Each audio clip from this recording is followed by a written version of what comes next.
Når man har en konflikt, er det let at falde i en række fælder, som kan blokere for den gode kommunikation og dermed for en løsning på konflikten. Her er en række tips til, hvordan du kan tage ansvar for, at du ikke er med til at optrappe en konflikt. For det første, brug jeg-sprog, eller sagt på en anden måde, bliv på egen banehalvdel.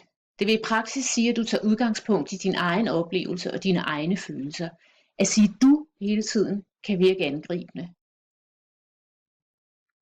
Hold dig til sagen eller øjet på bolden. Hiv ikke gamle sager op af skuffen, selvom det er fristende. Det er det, I er uenige om her og nu, der gælder. Undgå så vidt muligt at bruge ord som altid og aldrig. For eksempel, du rydder aldrig op efter dig. Vær konkret. Sig, hvad du ønsker dig. Ingen kan læse tanker.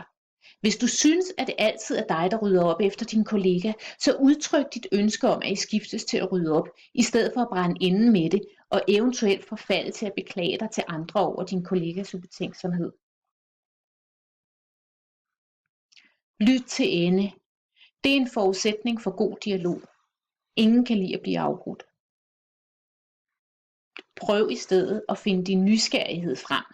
Hvordan ser sagen ud fra modpartens synspunkt? Er der mon noget, I kan mødes om?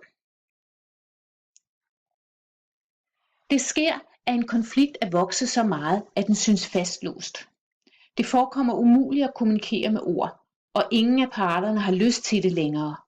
En måde at løse op for kommunikationen på, kan være at udføre kontaktskabende handlinger.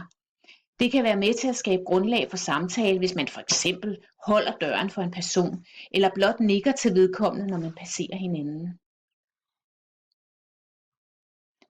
Der findes mange måder at håndtere en konflikt på, men det kan ikke ske uden kommunikation. Det her var nogle få tips til sprog og handlinger, der kan bane vej for løsning af en konflikt. Der findes meget mere, du kan gøre. Og husk, for at en konflikt ikke skal optrappe, er det nødvendigt, at der bliver taget affære.